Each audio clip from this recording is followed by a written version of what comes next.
Welcome to the Master Trader Gap Trading course. If you are taking this course as a complete part of the Master Trader Technical Strategies course, some of this will be information that you have already learned, but repetition helps make it second nature. If you're taking this gap trading course as a standalone, that's great, and we thank you for choosing Master Trader as your educator on the subject. In the course, I'm going to cover everything that you need to know, from the basics to how to find the best trading stocks and when to trade them. Let's get started. In this section, we're going to cover some basics. And I'm going to cover exactly what you need to see the picture of shock and to know what is a significant gap and what it isn't. This very basic foundation of what is significant is going to jump out at you as to exactly what to look for when you start scanning through your individual stocks that are gapping in the morning. And from there, we'll start to look for the other details of why we would want to trade that particular gap. So we'll look at gaps within a void and what that means and how to trade them. We'll go through the 7 gap rating criteria so that you'll be able to systematically determine the best gaps. We'll look at what I call the money gap and the others. And we want to define what the best opportunities are and then how and when to trade them. In the number 6 section, we'll drill down at the open into smaller time frames to define exactly when the time is to act. In our last section, I'll go through scanning for gaps. We'll look at the 24-hour chart and a few miscellaneous points that we need to go over. Let's first cover what is a gap and what the difference is in the 2 different types of gaps. A gap, by definition, is the difference between yesterday's closing price and today's open. And it's based on the New York Stock Exchange 4 o'clock regular market close and that New York Stock Exchange 9:30 regular market open. Those are based on daily charts. Now these gaps create voids in the pattern, and I'll go into more detail exactly what a void is and how to interpret it. Now gaps also can happen as prices overlap between yesterday's bar and the current day's bar. So here we have a gap between bars. So the gap between bars creates a void from the prior bar into the next bar. There were no trades there whatsoever.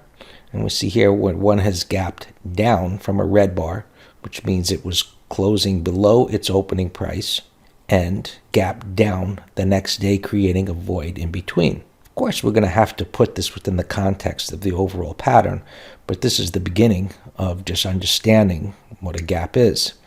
Now, inside gaps occur in between the prior bar and the current bar. While that is not going to create a void or a gap between the 2 bars on the daily time frame, there will be a void intraday. And it will look very similar, and we'll cover that. Well, let's just take a look at a few of these gaps on the daily time frame. So here was a gap inside. Prices were moving up. Here's a wide range bar. And we know that wide range bars, after multiple bars moving in one direction, or signal the odds or the potential for a stall in momentum. Now, whether that's going to gap down as it did here, or whether it gaps up, we're not going to know until the morning when it gaps. Ideally, this type of a pattern gaps up, creating a void, or what we would call a novice type of a gap, since it gapped up after multiple bars moving higher and a wide range bar. We'll look at that in more detail. In this case, it actually gapped down, which does produce a bit of a shock. It's not a huge shock, but it's certainly not what traders were expecting after this run and this larger bar. Remember, most do not know how to read a price chart in great detail, so they don't understand that this bar is suggesting a short-term end of the move. It doesn't suggest the end of the trend. It just suggests a stall in the momentum. We don't know how that'll happen, but if it was to gap higher, that type of gap is typically sold into. Relate it to your own trading and what you would be thinking if you bought it here and it was running up. How would you think? How would you feel? And then what would you be thinking when it gapped up the next day up here? Most of us would be thinking, let me take my money. This has been a great run, and this is an excessive move, and it's likely to come in. And most likely that is what's going to happen, and that can set up a trade for us. Now, when it gapped down, as I said, that created a mild shock and prices began to pull back. It was a bottoming tail bar, which tells us that prices were lower and buyers stepped up and pushed prices back up again, and that could be a buy signal with the right pattern that preceded it. Now here, a reversal, prices pushed up again. This is a pretty deep retracement, a minor gap up. Here's another inside gap. Prices are moving down, so a little mild shock after a big down bar. And some topping tails. Prices tried to move higher, and then that topping tail was retested. So retesting of a prior topping tail that's followed by another topping tail will often result in a move lower. Now, those of you that have taken other parts of the course, you know when this type of a pattern is ignored, especially when it's retesting a prior reversal like this, it's super bullish and often result in a move higher from there. And we would look to the left to see, is there any resistance there? What's happening in multiple time frames? And we put all that together for high probability trading opportunities. In this case, prices moved lower and lower and lower. There weren't any really gaps of significance here. You can see where it was a rather fluid move. Prices opened where the prior close was. It was a small gap down and then moved lower again. And here where it moved sharp, it was sharply lower after multiple bars, it couldn't rally. And that's a signal that sellers continue to step up. I noticed it was even in the area of a prior bottoming tail bar, and it couldn't rally. So prices continue to move down. And this pattern right here is something that we're going to cover in the patterns and strategies section, but I'll explain it here a bit, where this sideways move begins to create some support where possibly prices could retrace back up again. That often does happen, but it couldn't get above what was this resistance forming, and it pushed lower, but he immediately came back up again and began to go sideways. So this kind of downside shakeout is a short-term bullish pattern and often results in moving back up. And here it was a void area over here. Another inside gap right here. It really didn't mean a whole heck of a lot. We had a big volume increase, but there's still prices to move higher. We just have to see where things would go at this point. Those significant gaps, as it says, we are looking for gaps of significance. But what is that? What is a significant gap? Well, in dollar terms, it's not universally useful as we look at different stocks. So generally, gaps of at least 1%, either up or down, are going to be a good starting point for us to start looking at the individual stocks in those charts. So it's a visual look at a gap as it relates to the chart. That tells us if it is.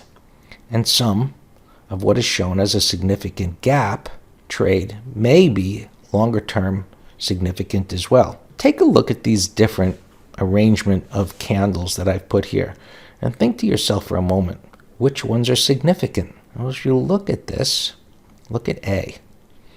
And we already covered part of this on the chart that we looked at. But if we look at that and see a gap down and say, well, we can see from the point of how it recovered, and we probably say, well, that wasn't very significant. But what we're looking at here is just the difference from the prior day to the current day, the close and the open.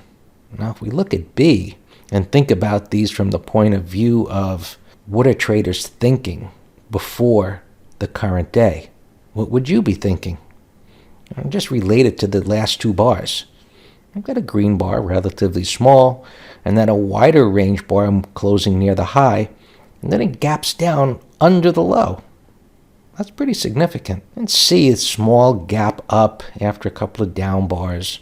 And without knowing the trend within the daily time frame, where support is and resistance, we can't really take much from this. But just as we look at the gaps, pretty clear it's really not all that significant. Now D, I think we all would agree that's pretty significant, as prices were moving up and continued up. The momentum stalled, But that's a big gap down, and that would definitely catch our attention and be on our gap scan to look at that and say, let me see what's below and what the probabilities are here. E, green bar, gap down a little bit, and then extended to the downside, and then prices gapped above both of these. That's significant. I'm gonna take a look at that one and see how it is arranged on the daily time frame and what the odds are. F, we would definitely pass on that. Inside bar, small gap up, really not a big deal. Now G was going sideways. The prior day was a down day, which we like. Just like here, the prior day was an up day and it gapped down. The prior day was a down day, suggesting it would go lower, and then prices gapped above the whole base and cleared that resistance. That's significant. So these significant gaps are definitely going to be what we're going to pay attention to in the morning when we look at our gap scan. B and D and E and G, any of those would be gaps that would interest us, and we would look further into what happened on that time frame, and we will then look at the other criteria that we're going to go over. Let's look at a couple of real charts and say, are these significant? Well, some of these are not large percentage-wise, but they all have shock. Look at the first one. It was in a nice uptrend. Bottoming tail bar, and prices extend above that, a little mini breakout, and then an inside bar. This is what we call a breakout bar failure. Small consolidation, breakout, inside bar, prices move lower under the inside bar's low. Now, prices in this case had gapped down just under that low. More significant shock clearly would be a gap down under the bottoming tail bar, but this is a great start because of the shock. The second example looks somewhat similar, or an inverse of one of the ones that we just looked at, where prices had been moving down, and then prices gapped above all of this resistance. That's a significant gap. Look at this guy here. Right? It's like, whoa. This one here, not all that significant. I mean, it had a decent move to the downside, but this tells me that an investigation of the intraday charts could possibly have presented us with an opportunity with this gap down to the lower end of this green bar, which would be an inside gap, but it could be significant depending on how that's set up. Now, the broader markets are going to have an effect on these gaps. And one of the things that we would look at is, what is the direction of the broader markets? Is this gap showing relative strength? Is it showing relative weakness? So here's our breakout bar failure. This was on the same time that this happened. This is what was happening on the NASDAQ 100 ETF QQQ. The QQQ had stalled near the prior low. There was a green bar, and prices were gapping below the low of this support and a green bar, which tells us that buyers were stepping up on that day, and now all those buyers are holding, yes, losses. And they are likely to exit those positions to quickly take a small loss. Those that bought here near support, those that bought here, they're in pain, and they're likely to add to that supply that's going to come in, and there's really no support here at all. So prices have pretty good odds of moving lower. And on that same day, here was that inside gap. This is definitely a situation where the market helped push prices to the downside. So these are significant gaps, and the market also had a somewhat significant gap that helped push prices lower as well. And there's other concepts here that we'll go over as we put this all together. You're going to see how we're going to put the odds overwhelmingly in our favor if we stick to the plan. Okay, let's move on. Gap trading. When we look at gaps, one of the primary things we look at is whether it was a professional gap or whether it was a novice gap. So let's take a look at these and what the definition. There are many names given to these types of gaps. However, they all fall into one of those two categories. The professional gaps, they have the potential to change the direction of prices by gapping against the current trend. These are referred to as breakaway gaps. These type of gaps can also occur in the direction of the longer-term trend, but after a correction with that trend. These are referred to as continuation gaps.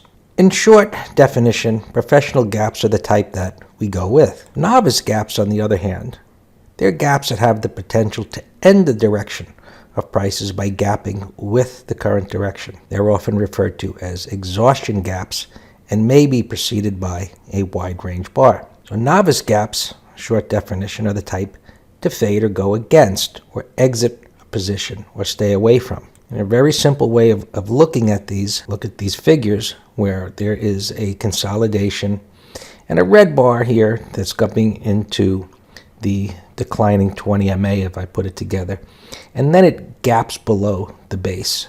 That's a professional gap. Clearly we can see that this is something that we're going to want to go with since it's in the direction of the trend and is gapping under support. This example of a novice gap is one in which it was in a downtrend. It's been going down for a period of time. Notice the wide range bar that suggests the end of the move, and then it gaps lower and a continuation to the downside, which is considered novice after falling this far already. This is a very simple concept once you understand it, and you can see it quite easily. But let's go through a few examples. Here's a professional gap. An example just like on the preceding slide, where there was a consolidation. This time it was a green bar, and then prices gap down below it. So while this is even a sizable gap, the implications here is that this is going to continue. An example of what we would look for in the morning and then look at the intraday time frame to sell short, looking for prices to move lower. Now this is a long consolidation. While I don't have this one marked, this is also a professional type of gap because of the consolidation and the inability to move higher. Notice the large green bar right here, that there was no follow through. Notice the attempt to move higher here after retesting this bottoming tail bar and the inability to move higher. All of this suggesting that institutional supply keeps coming into this stock. This gap, that's a very large gap, and while this was after a consolidation, it has been going down for quite a while. It's moved down from about the $10 area all the way down to the $7 area and on a very large gap. This is considered a novice gap. Here is a professional gap coming out of a consolidation, and notice the red candle suggesting a continuation of the move lower, and then the gap above the consolidation. It's a very powerful concept for this type of a consolidation, the red candle at the end, and then the gap that clears all of that resistance. To review some of the concepts from the course, and for some of you that are taking this as a standalone, this swing low here in the area of this consolidation, which is support, and then there's a retest. This gap down suggested a move lower, but it didn't follow through, and the retracement back up was bullish. And that was followed by a rally, and here's a gap up and then a wide range bar, and then this gap up was considered to be novice because it had been rallying from this low on a continuous basis without any pullback, and then the gap higher. And notice the volume. And while we don't know that this volume is going to be this big at the moment of the gap, looking at it after the end of the day and seeing that, it strongly suggests that prices are going to pull back. Here's a professional gap. Now, as it says, it's not unusual for prices to retrace all the way back to support when gapping out of a base.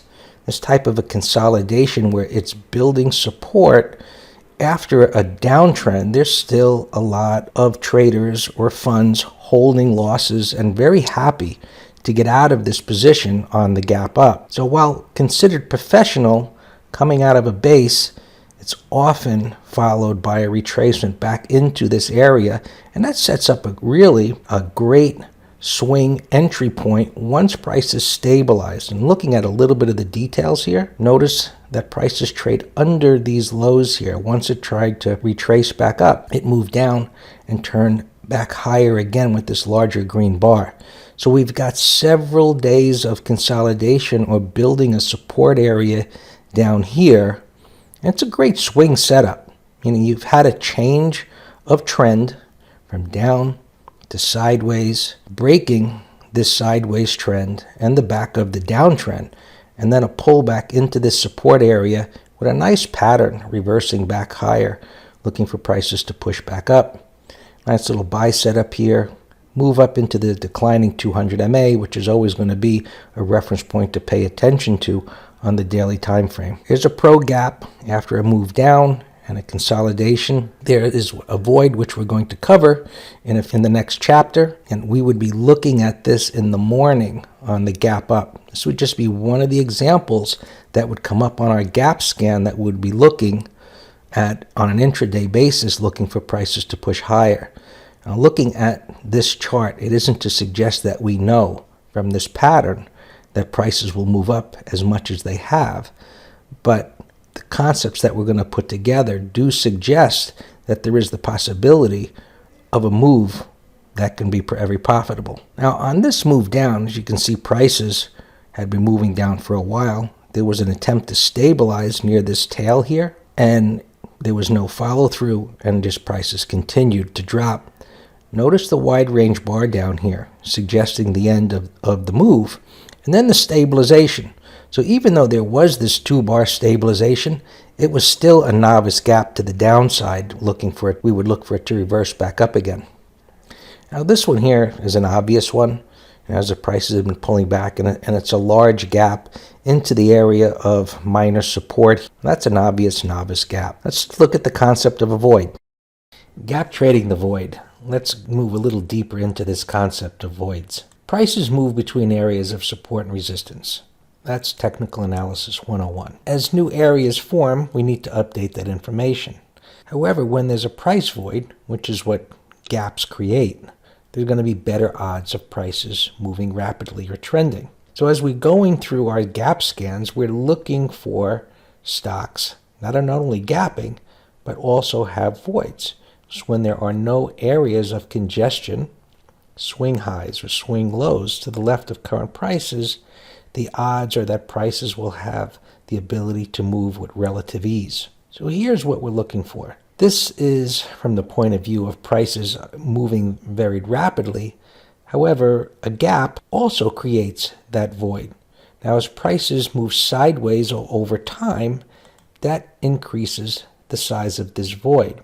So as we view this from an intraday chart, and this would be yesterday's close, and this could be today's open, and then over the course of 2 minutes, could be 10 minutes, prices begin to move sideways. And of course, we're going to look at individual candlestick patterns to put in alignment with this concept to give us high probability opportunities to trade in that void. The last point here, the sideways movement over time dissipating what little reference point there may be, what that is to mean is that whatever congestion there could be to the left, for example, prices began to move up at this level and then go sideways.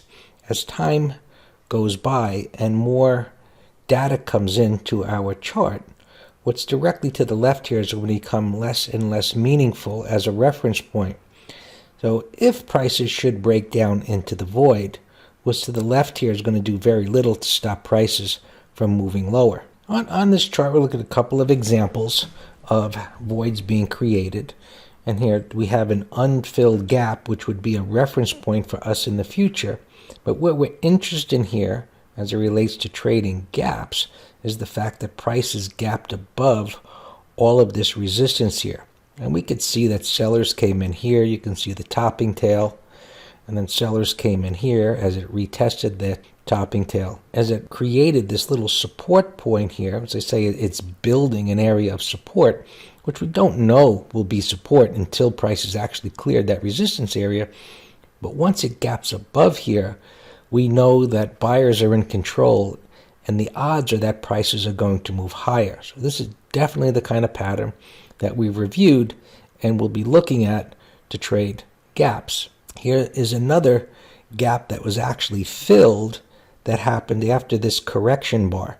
So this bottoming tail bar or correction bar here suggests continuation. What we would be looking for here as it relates to gaps is the filling of this gap in the morning intraday as it comes down into here, looking for a continuation after this correction bar. Another area where support is building after a move lower And this pivoting here, as I like to call it, which means it was moving down, it stalled and started moving back up again. And then there was a retest of that area, building support, and then prices gapped up. Another pattern where a gap above this area of support is suggesting a move higher. And here we can see what's a relatively fast momentum move to the downside, creating this void, and then this sideways movement over time, increasing the size of this void. And we could just look at this in this way, meaning here's this movement down, if we look at it in just a line chart,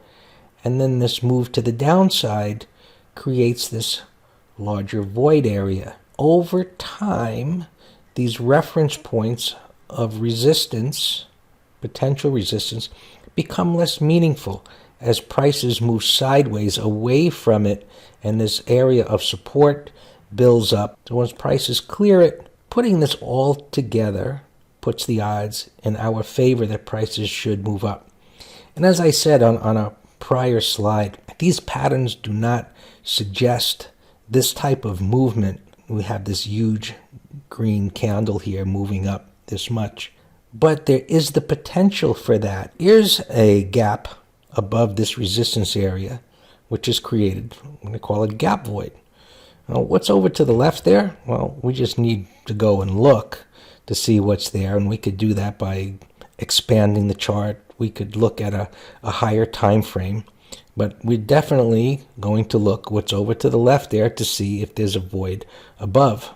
We know that there's a void below, and we know that because prices were going sideways here and we're moving down, note the red candle here, and then gapping above that resistance area suggests that prices are going to go higher from that point. Prices could also go down. Of course, they can go in either direction, but the big picture, the daily time frame and what I've explained suggests that prices are going to go up.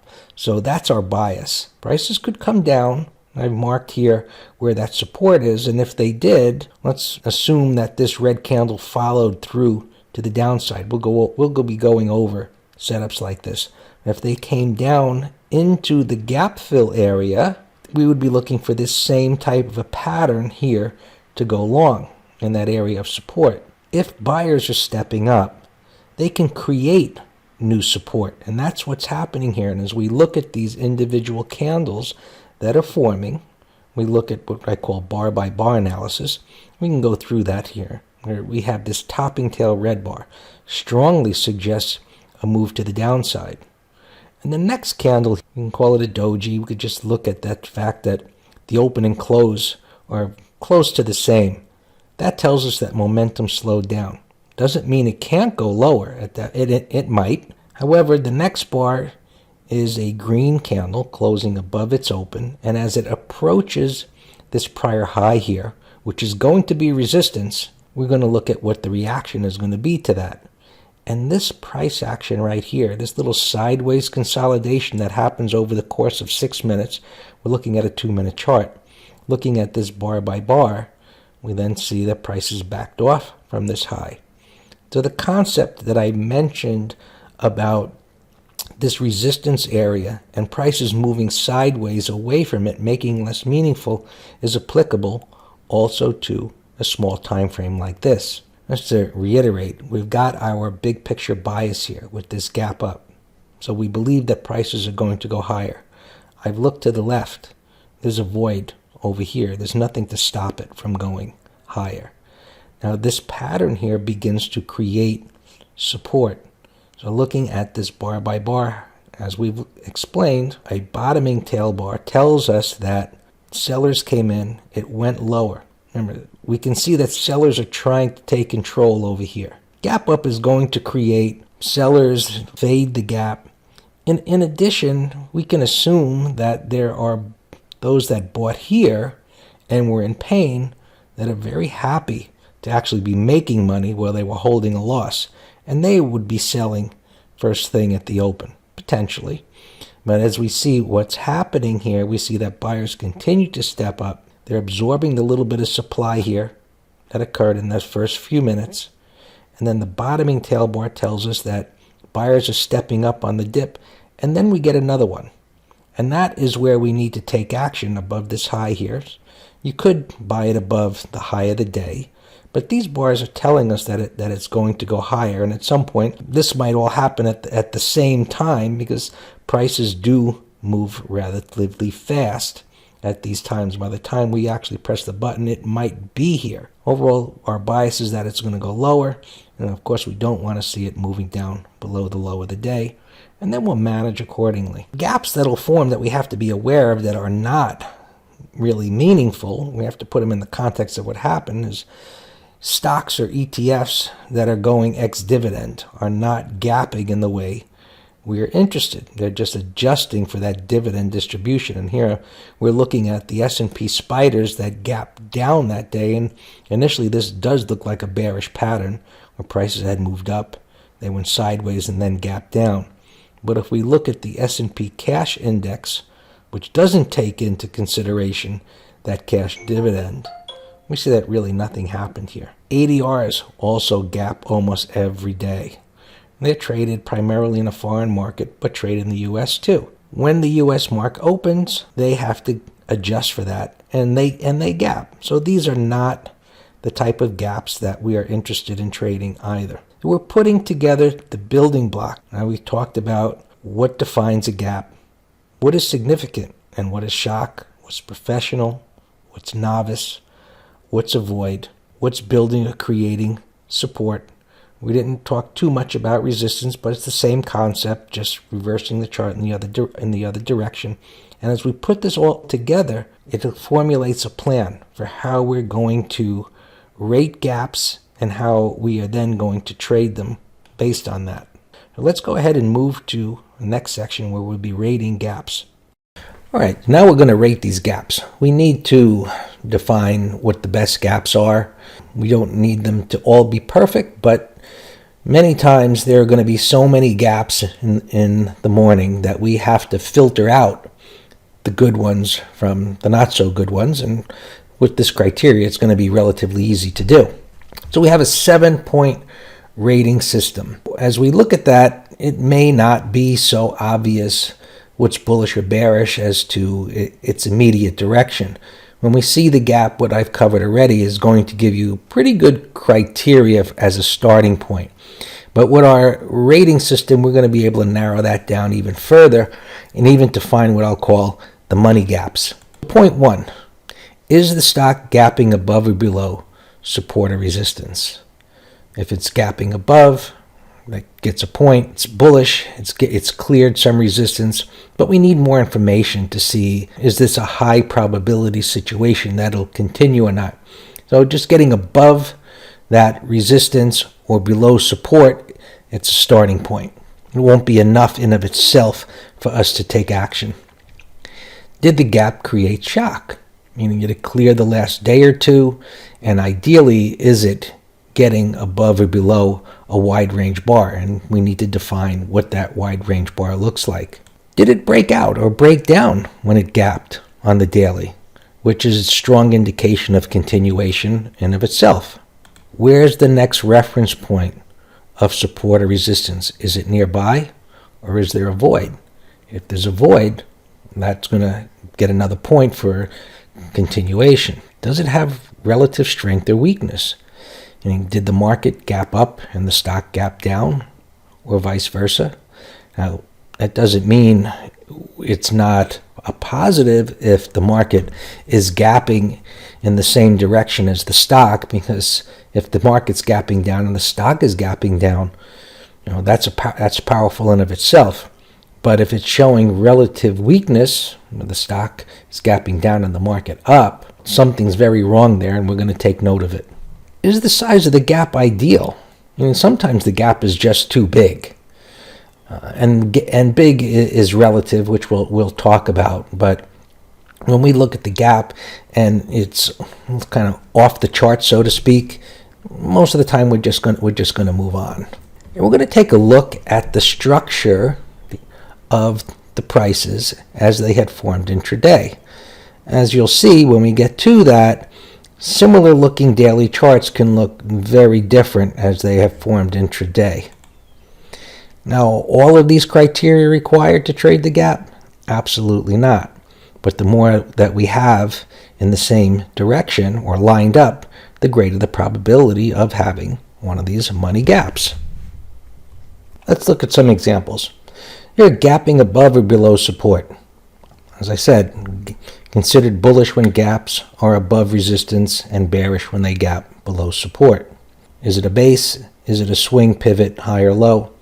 And if it's gapping above resistance, we'll give that 1 point to the bullish side, and below support, 1 point to the bearish side. And clearly you could see here this little consolidation and sideways move there on the left and gap below it. Gapping below that, clearly bearish because of that consolidation. And the one on the right was basing for a while and gapped above it and cleared that resistance. We're going to give that 1 point.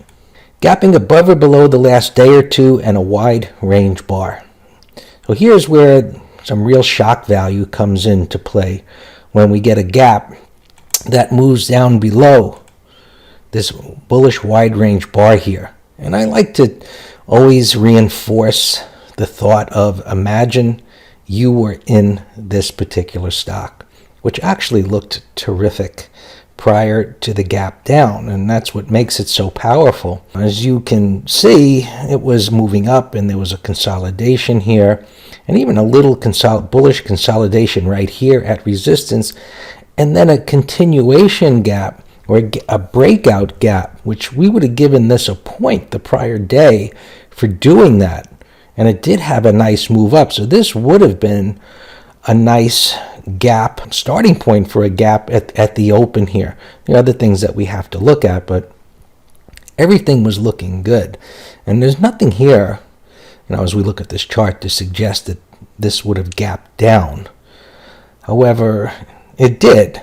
And looking at the whole pattern and the fact that it gapped down not only below the bullish wide range bar, it gapped below this little support here, and that shock is enough to bring in sellers and help drive it lower. Now here you can see the opposite of it. You had a bearish wide range bar here and then a gap above that and above this resistance, and yes, this creates a void right here. But as you'll see, the size of these gaps, while they may look large, most of the time they do follow through in the direction of the gap when there is such a shock involved. A gapping above or below the last day or two and a wide range bar. Now this isn't what I'd call really a wide range bar, but it is wider. But what I wanted to point out here is the fact that while it's a novice gap and it's moving up into this resistance here, the depth of this retracement, and this is really from a longer term point of view, not really as we're looking at this gap here, because it really is a fade type of a gap situation because of it being novice and into this resistance. But looking at this retracement, and we covered this in depth in the retracement section, I'm just going to mention it here even for those that are just taking the gap part of the course here. This deep 100% retracement in a longer time frame, in this case it would be a weekly, and it possibly, I don't think it would be a monthly, but on a weekly it's either going to be a red bar down and a green bar back up again, what I'd call a 180, I'm trying to write here, 180 type of a reversal, or it's going to be a bottoming tail bar. Now, either of those communicate the same thing, and through retracements, we understand what this looks like in multiple time frames. What we would need to see here is ideally some consolidation, little follow through to this red bar, and then we look for prices to go higher. So on this gap, we have a wider range bar, and prices gap down below the wider bar, and this little consolidation here, which is bearish, and we'd look for prices to go lower. So we'd give that a point. Now here's an extremely bearish gap and tremendous shock. There was prices consolidating here. They broke out, wide range bar as it closed, and then prices gap down. But the gap down is right into a major support area where there's going to be buyers. So while very bearish, it's just not an ideal type of situation that we would look for continuation here. Could we look to fade that type of a gap? We could, but we would be watching this for it to develop over a period of time, and it may not set up until the afternoon. It could be in the morning, but this being a bearish gap, the shock involved here, it's not something that would interest me anyway first thing in the morning, but it could later in the day because of where it was gapping to. Now, was there a breakout or a breakdown? And here we have a breakdown. There was a retest of this bearish wide range bar, but again, speaking about retracements, the depth of retracement here was actually bullish because it was negating the bearish wide range bar. As a rule, the ideal situation with a bearish wide range bar like this is that prices stay in the lower half and ideally in the lower third and then continue lower. So the depth of retracement here was actually bullish, and just like I spoke about on the other slide, the depth of retracement here in a longer time frame would look like a bullish setup in a higher time frame because of that retracement. Now the gap below here, below that resistance, is bearish, and we would look for prices to go lower. On the right here, we have a gap above this resistance, and notice the little pullback here, and then the move up into the resistance where it stalled, and then prices gapped up. So we would definitely be giving that a point, looking for a continuation to move higher. Is there a void? All right, well, as it says, 20/20 hindsight of knowing the bottoming tail bar. With this gap down, we don't know that it's going to end up with a bottoming tail bar. But what we're looking at here is the fact that it gapped down under this support. There was a green candle, which means it closed above its open, it closed near the high, and it gapped down. That's bearish, and it had room to fall. We don't know why buyers came in intraday and pushed it back up, but this was a very nice fall after the open, and then prices came back. As it says, gap traders are thinking lower. Ideally, there is a daily void. However, it says intraday voids can be very powerful. As this gap down here had a mild shock. It was a wide range bar up. It was into resistance, so it's not all that surprising that there was some selling. It certainly could have gapped up above this resistance here, but it didn't. It gapped down. And one of the concepts that I teach is that a wide range bar in a higher time frame is going to be a momentum move in a lower time frame, and you can see exactly that here. And the idea here is that this momentum move leaves little to no support as a reference point for buyers to step up on a pullback. You can see the little consolidation here, and buyers stepped up there. So while a wide range bar is a powerful bar suggesting continuation in that direction, I call it the weakest link. And it's the weakest link because if that buying, in this case, does not follow through, there's nothing to stop it from dropping. So this doesn't get a point based on this gap in a wide range bar, and there's no void here on the daily time frame. Because looking at the daily time frame, we don't see what's inside of here. And when we look at the void concept from the daily time frame, we want to see a void, and that is not a void. But on the intraday time frame, you can use this type of information, what's happening inside the daily bar, for other types of gap trades. And how would we use this here?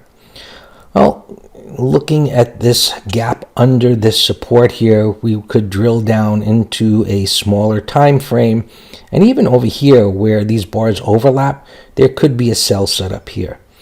What I'm showing you here is a different type of setup that you could take advantage of, because there are going to be times where the ideal gap criteria isn't all going to come together on that particular day, but of course you're looking for a trade setup.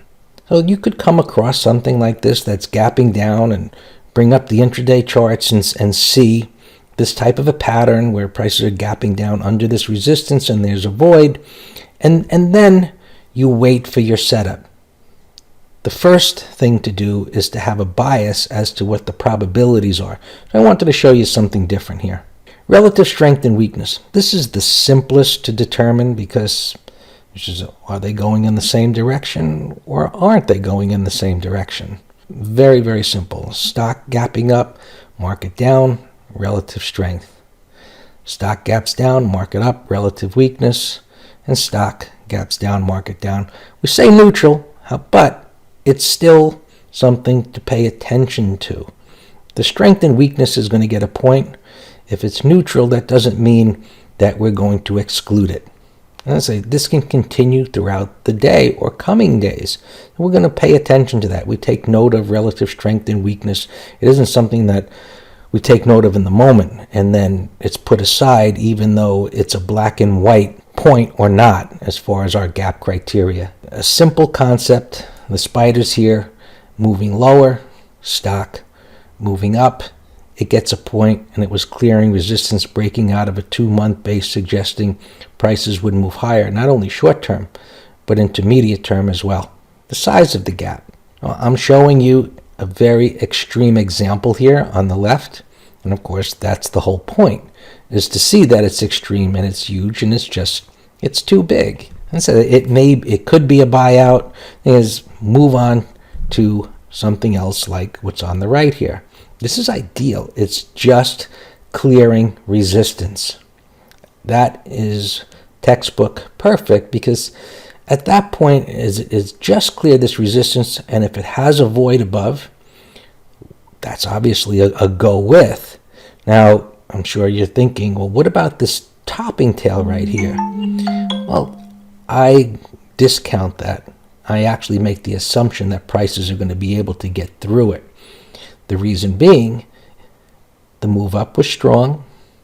The sideways consolidation created support.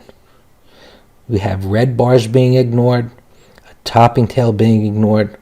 All of that telling me that buyers are in control and there's strong demand.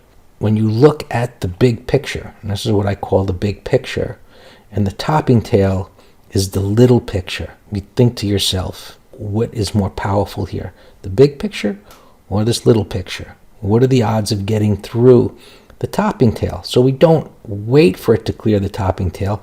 Once it gaps up, and this could possibly be a situation where on a 1 or 2 minute chart, we would take an entry based on that pattern, on that smaller time frame, because of this type of an ideal gap.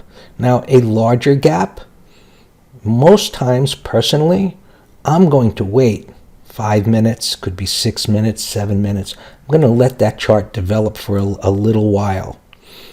That doesn't mean a 1 minute setup can't give you an entry. Like all types of trading, you have to decide what's your comfort level as to risk and probabilities and how you're going to manage it. Now, as we get into position and money management, the entry point doesn't become as critical as it could be, for example, going into a full position versus putting on a partial position with more room for the stock to wiggle around. But we'll get into that when we get into that section. So here's a great gap setup. Let's go through the points here. Is it gapping below support? Absolutely. It clears all of this support right here. Short-term pattern failure? Absolutely. A 180 type reversal. And a 180 type reversal is what we have right here. A red bar down, and it's a relatively large red bar. I don't necessarily call it a wide range bar, but it's close enough. And a lot of what we do as technical traders, we have to be a little loose, so to speak, in what we're looking at. Meaning, many traders want exact because they want perfection. They want the holy grail. They want to know for sure that they're not going to lose money and so on. But we have to look at things a little open-minded and relaxed, and that, look, this is close enough. We look at these bars here, and these are pretty small. This one's bigger, but it's got a tail. This is definitely a wide range bar moving to the downside. But this attempt to move lower that was immediately reversed back up again, and then the gap down, is definitely a shock. The gap shouldn't have happened. However, the green bar should have been ignored based on this overall pattern of retesting a breakout failure. You can see the breakout here that failed and came in, and then a retest of that area and the wide range bar down. And as we put that all together, this is setting up in a bearish scenario, and the green bar should be ignored. The fact that it gapped down under that and this swing low strongly suggests it's going to continue lower. So this would be even on our list as a potential swing short, but definitely on our list as a gap play in the morning. Long-term pattern failure, what I covered already, spoke about, supports that. No immediate support there to the left. There's a void, fantastic. Relative weakness, we're going to assume yes. Size of the gap ideal, it is, because it just clears this support right here. And the intraday pattern, and this situation is a non-issue since it's gapping down over here. We're going to be more interested in that with gaps that are relatively close to the prior day. Now let's talk about that, the intraday structure. So when we look at a daily bar, in this case a bottoming tail bar, we need to look at the intraday structure. So here we have an end of day uptrend or rally. I say that offers little current support. So you can see that the daily bars look essentially the same. They're not exactly the same, but they're bottoming tail bars. And this one rallied into the close at the end of the day, whereas this one moved up, let's say, in the middle of the day and then consolidated sideways into the close. When we look at this and we combine the message from the daily, in this case a bottoming tail bar, with the message from the intraday, a minor gap up or a gap up above this bottoming tail bar should continue to move higher. And it could even be a sizable gap up, but this one is going to be a better situation than this one. And just think about it, forgetting the daily bar for a moment, and say, well, would you want to buy this one here or here? Obviously, you'd want to buy it here and not want to buy after it's been moving up, 5, 6, or 8, or 10 bars in a row. And it's the same idea as we look at the intraday pattern. Coming out of a base and getting long at that point makes a whole lot more sense than getting long after prices have been moving up multiple bars in a row, and even the bars are becoming wide range bars, which would suggest it's getting overheated and probably closer to some type of a pullback. Not the end of the trend, but probably a pullback. Now when I look at this, if it would gap up in the morning, let's assume that, okay, everything's coming together with the daily chart and setup and the void is all suggesting prices would move higher. Well, my thought would be, let this one trade for 5 minutes, 6 minutes, 7 minutes, and let's see if it could build or create a new area of support on the day and then go into the void that should be there. Like topping tails, just the opposite, we're turning it upside down. Here, this topping tail was declining into the end of the day, whereas this daily topping tail had moved down in the middle of the day and was going sideways into the end of the day. So it could become support or resistance depending on the direction of the gap, meaning if it was to gap up above here, well, what was resistance becomes support. But as I mentioned earlier, think of the big picture versus the little picture. So this intraday pattern here, even if prices cleared it, yes, it would become support. And if we're looking at this as a gap type of trade, meaning the daily could be a sell setup, it could be a climactic sell setup. Daily pattern suggesting lower, a morning gap up, you wait for this intraday pattern to come into alignment with the daily pattern. And there should be a void below and all the criteria that we've been discussing. Bullish bars and a green bar, same thought process here. Was it rallying into the close, or was it basing throughout the day, and did it have the rally earlier in the day? And you can see the beginning of the day here, prices moved up and then consolidated throughout the day. So we're taking an x-ray into this bar, and if prices gapped up, common sense thinking as a master trader, I'd rather buy a gap up after a period of consolidation versus a gap up after rallying for several hours, which could be in the moment an exhaustion gap where prices come back in, and potentially we could buy it as it came back into the support here. So a potential scenario could be, on our gap up list, we find a scenario like this. Wide range bar on the daily, end of day rally, it's gapped up here. Other things coming together, we have a bias that it's going to go higher. As it comes into what was resistance, that should become support. And we would then look for a pattern in this area where bottoming tail bar could be a downside shakeout, any number of things, any bullish pattern in alignment with our bias. And the same thing could happen here. The prices could gap here and come down into this support area, and this is exactly what we'd be looking to buy it into the gap fill or thereabouts. Bearish wide range bars, big red bar. Did it drop in the morning, late in the afternoon? Did it go sideways into the end of the day? Or was it going down all day and accelerated into the close to the downside? Gap down on this one, not going to be the greatest odds. It could continue to go lower. We have to look at the overall daily pattern. Is there a void? Everything that we've been covering, the ideal scenario would be to wait for it to create some resistance area intraday and then go with.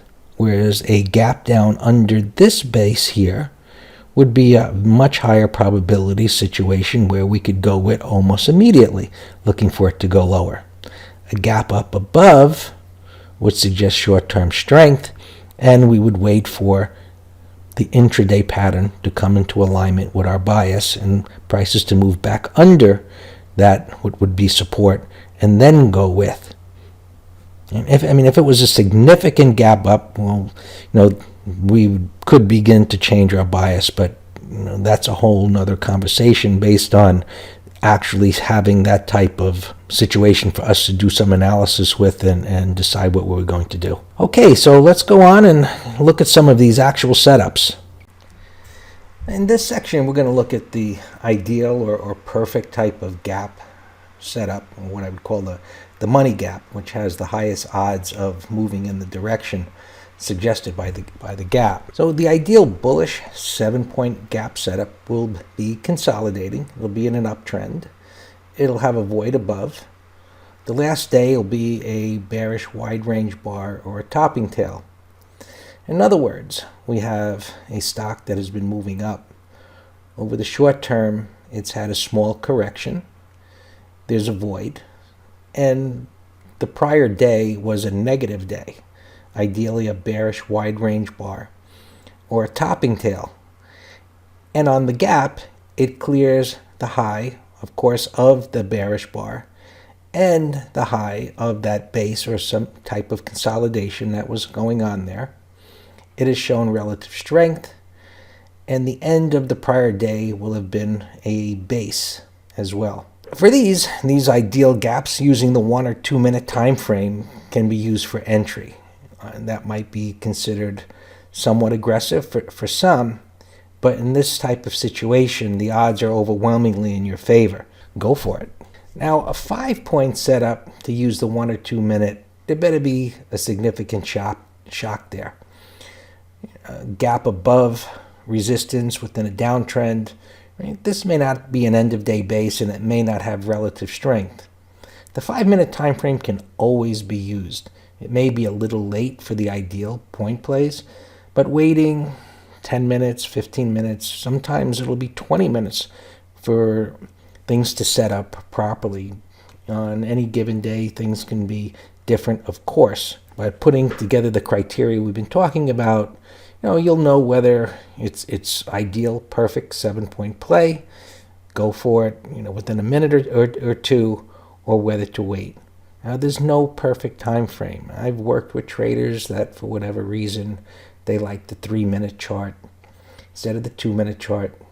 It's fine. Whatever you're going to use, you just want to stay consistent in what it is and not be switching from different time frames all the time, because you're just going to get confused. There's no perfect time frame. So let's look at a few examples. Here you see our 7 criteria that we are looking for. Now let's go through them. Gapping above or below recent support or resistance. Gapping above recent resistance. Above or below a wide range bar. Well, we wouldn't call this a wide range bar. However, 3 days down is similar and very much almost the same. So we look at this in a way, as I explained to you, about putting bars together. In other words, 3 days down is the same as looking at one bar. It's not a wide range bar on this time frame, agreed, but some common sense here, some flexibility, as I've already talked about, and recognizing that this 3 days down under this base is very similar to being a wide range bar to the downside.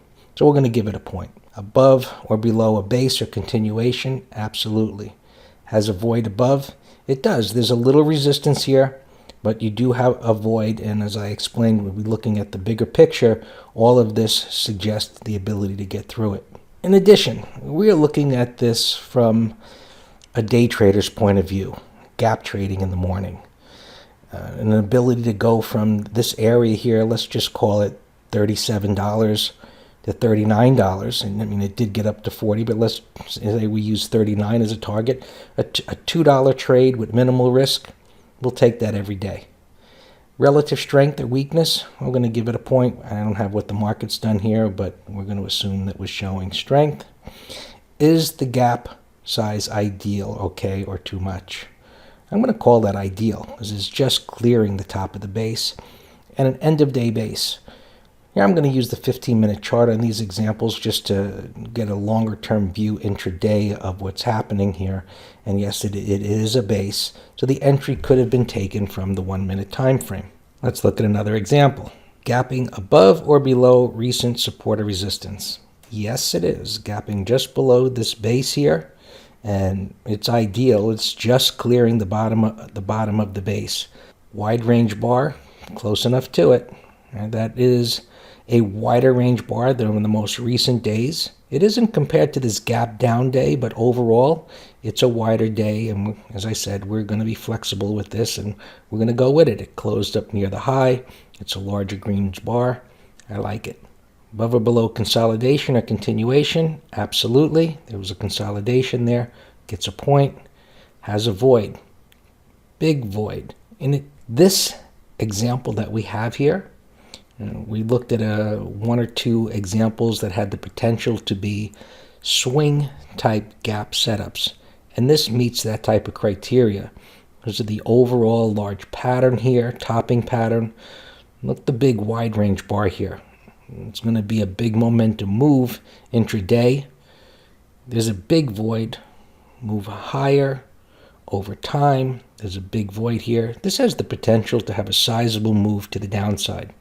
So while we look at things from a gap trading point of view first thing in the morning, we can also put these type of gaps on our interest list looking for swing setups. What we'd be looking for here in that type of situation, ideally, would be some type of a consolidation for a couple of days and then a continuation pattern to the downside. That could set up in many ways, of course, but you've got the big picture bias here and then wait for it to set up in alignment with that, looking for prices to go lower. I'm going to give it a point for the relative strength or weakness here, just to go through the examples Is it ideal? Okay. Is it too much? I'm going to say this is ideal. I'll move here. And an end of day base. We have a base here. And it's got the void as explained. It's got lots of room. Bottoming tail bar here on the 15-minute. Not a concern. And think about why wouldn't the bottoming tail bar be a concern? As we've talked about previously. That being the big picture. So the big picture gets the respect, and I like to say, over a bottoming tail bar or a small piece of information suggesting stabilization. We're always going to wait for a confirming price pattern, and if we were looking at this on a 2-minute or maybe even the 5-minute, we're going to see some type of a reversal pattern up here. And you can see on the 15 after the topping tail, which tells us that sellers came in and took control. Prices then fell, and as this fell here, the wide range bar, and while in this section we're not covering candlestick patterns and the interpretation of those, I want to point out that this bottoming tail bar is a range expansion bottoming tail bar. We covered that in the candlestick section, that this was a powerful bottoming tail bar, more so than a smaller range bottoming tail bar that would signal the end of this move on a short-term basis. Now here we have a 6-point money type of gap. Oh, why didn't it get a 7? Oh, no wide range bar. And this was moving up over several days. So as it moved up into this area of minor resistance, the momentum stalled. It moved down below this small area of support and down to the next area, and I was going to say it could have stabilized there. We really can't see here on the 15-minute what happened. It looks like it just dropped right at the open and then consolidating. Did it move down under the base? There was a continuation. There was a void here down below. I gave it a point for relative strength or weakness. Is it ideal? Is it okay? I'm going to say it's not ideal, but it's definitely okay over here, and came from an end of day base. So we give it 6 points. Now, 2-point gap. We'll pass on this one. Gap above or below support or resistance. A gap below the wide range bar, so that's a point right there. But there is a little bit of support, and there's a little bit of support over here. So overall, this really is not anywhere close to the ideal type of situation. It did not clear the base. Moving down below here, that would have been of interest to us. Even though there's some support here, if it had gapped down below this $35 area, then it would have gained our interest. I'm not giving it a point for relative strength or weakness. Again, I'm not looking at the market, but I didn't give it a point. Is it ideal, or is it okay or too much? It's okay, but it's not ideal. It didn't clear here. And it was an end of day rally. It didn't come from a base, so no point there. As I said, bear call spread trade. Definitely a candidate for that, for checking out options here, because as it moved up into and retesting this prior high, and then the gap down near the low of the wide range bar, we look at this as saying, what's the probability of getting back above this area? And based on this pattern, I'm saying it's relatively low. Is there a spread within a time period that we're comfortable with, where we would say that prices can't get back up above here? That's what we look for with those spread option strategies. 3-point play, maybe. Gap above or below recent support or resistance. Well, it gapped above, but the next area of resistance is right here. So while we give it a point for getting above this area, gapping above it, right into the next area. So it's not getting a point for clearing this whole situation here. It did gap above a bearish wide range bar. Relative strength or weakness, I didn't give it a point. Is it ideal? Well, it is by getting above here, but the next area of resistance is just too close for comfort. And an end of day base actually was falling into the end of the day and then gapped up above this intraday resistance. If it had gapped above everything here, it would have been a 5-point play. So here's a play that we would have passed on, say a weak 2-point play. Above or below recent support or resistance. Well, it did clear this support here, but it was happened after a wide range bar down. There's no shock to it. Moved from this area of resistance all the way down past this support. This is not what we're looking for. Below a base or continuation. It got below this pivot, but as already mentioned, it's already fallen from up here all the way down here. Relative strength to weakness, I didn't give it a point. Is it ideal, okay, or too much? It's not bad, but again, coming back to the fact that the day before was a wide range bar to the downside, and it was actually an end of day decline. Now, this has poor odds of continuing in this direction, and it doesn't have good odds of retracing back up into this area either. So it's definitely something that we would pass on. So part of what we're covering in these examples is what not to trade. All right, a 1-point play. We're definitely passing on this. It was a breakout failure. There's some shock here, but it didn't gap under the wide range bullish bar. It didn't clear the bottom of the base here. It didn't get below support or a continuation pattern. It doesn't have a void. It didn't have the relative strength or weakness. It isn't ideal. It did come from an end of day base.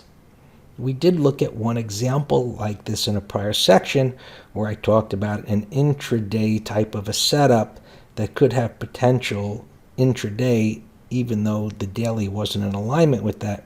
And because of this uptrend and this consolidation and the gap under it, there could be something that could have set up. That isn't the focus of what we're looking for. We're looking for those ideal situations in the morning on those gaps to trade those.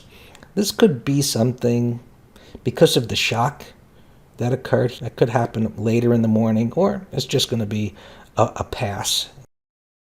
Drilling down into the lower time frame, here is where we're going to take our bias from our daily chart and the criteria that we have put together and start moving down into the smaller time frames to pick an entry point. Your time frame is a choice. You always have the choice as to the time frame that you're going to use. And I've seen and worked with a lot of gap traders, that what I would call nervous type of traders, and they're certainly looking to get the ideal entry, and of course that's all good. However, starting out with the 1-minute chart with less than ideal gaps just doesn't work to your advantage most of the time. You're probably going to exit early and not take full advantage of the trade setup, as the analysis of such has been done by our criteria. I pretty much go with the 5-minute time frame. That's my personal choice. If it is a 7 or 6-point play, I can start with the 2-minute time frame, but it's rare that I'll use the 1 minute, but we may look at an example of that. Keep the 10 o'clock and the 10:30 reversal periods in mind. These are often a point in time in the morning where the markets will reverse, and often many stocks will as well. At 10 o'clock, just keep that in your awareness and see if the market is near some support, see if it's gotten climactic either up or down. If it has, it's probably going to be a point where there'll be a reversal. If you reach the 10 o'clock time period and the market can barely move in the opposite direction, typically it will go which way it's trending until 10:30. Usually by 10:30 you're going to have a profitable trade or stopped out and you'll be moving on to something else. If the gap is one in which it has swing trading potential, well then you can decide to take partial profits and keep part of the position and see what happens from there. Now as we look at the trade setups that we're going to take advantage of, these are pretty much everything that you're going to come across looking for buy setups. And let's go through these. So call a master trader buy setup, which is just a retracement and then a reversal, and at that point you would be entering above the high of the green candle, and we'd be looking for this type of a move, ideally into the gap fill. I mean that is my preference when that happens. A pull back, where it would gap up and pull back into that gap fill and then begin to turn. However, if it is a 7-point play or a 6-point play, this could be turning in the middle of nowhere, meaning it's in the void and it begins to turn up. And if you see that, of course, you'll be being aware of where the market is at that time and what's happening. A lot of what you're doing as a day trader and as a gap trader is observing what's happening in the moment and putting the pieces together for making a decision.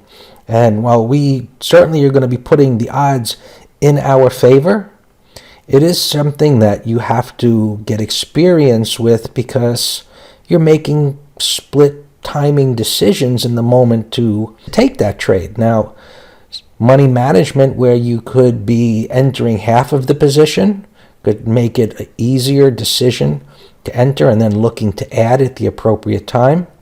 That's a subject in of itself, but these are things that you're going to have to incorporate into your trading plan. A red bar ignored, or a sell type of a setup that's negated, this is where we're going to be looking for prices to go higher. We've got a long bias where prices begin to roll to the downside and immediately reverse, and then we can go long above the high of the green bar. This type of a pattern would be one in which you might have an end of day base. The gap is relatively small, where you're close to support, and a little bit more of an aggressive entry where you don't have much of a correction. You actually got a 1 bar type of a correction. And then you're going long on that red bar being ignored. A breakdown failure. Again, of course, we have a long bias. Prices are going sideways. They attempt to break lower and immediately reverse back up again. This is one of my favorites. That little shakeout to the downside and reversal that's in alignment with my long bias. This little 3-bar reversal here, it's just call it what you want. It's going up. As we're looking at these, realize, as I said, it can happen in many different ways, and I'm just showing you the different ways that it can happen, and most of the time this is how it is going to happen. One of these ways. Bar by bar analysis. I call this, master trader technical strategies common sense. And by that, don't really know how things are going to set up on any given day. One of the, I would call it a disadvantage, but something that many struggle with as a pattern trader, is that you're looking for a specific pattern to happen, and that to be your trigger to act on. And that isn't something to be considered wrong in the approach.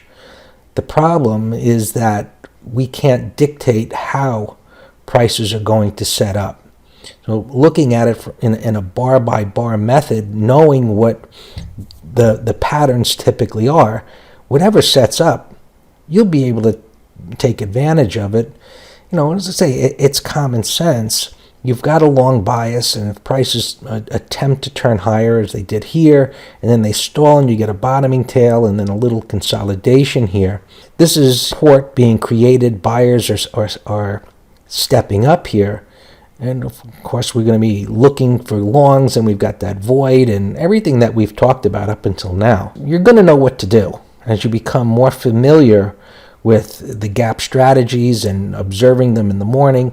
And with that being said, you should certainly give yourself the time to just sit and observe for several days and looking at the patterns and how they set up, paper trading them, gaining some experience and seeing how markets react to different types of gaps, or how those stocks react to different type of gaps.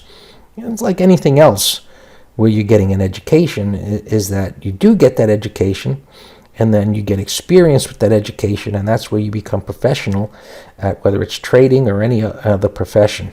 And here we get a bearish pattern where it tries to roll over, a little bit different than the immediate continuation type of pattern, the red bar ignored. It's just really a failed sell setup, in that you've gotten more bars to the upside and tries to roll over, and then it reverses back up. 2-bar reversal. This could be the same as this. It just depends on the time frame that you're looking at, where the middle bar is being eliminated.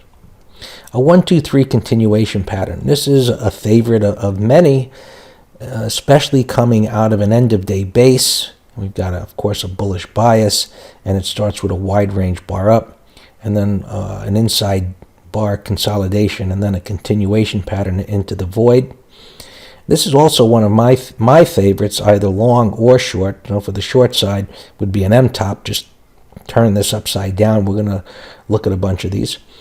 Whereas things take a little bit longer to set up. And when they do set up, you've got a larger area of support, with the W type of bottom, or with the M-top, a larger area of resistance.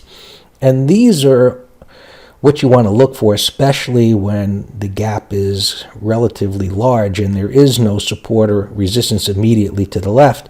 As things set up here, and this creates a larger reference point, these are going to be very high odds setups, and we're going to take a look at several of these. So let's go and check these out. So we're going to look at a lot of examples here and how things set up.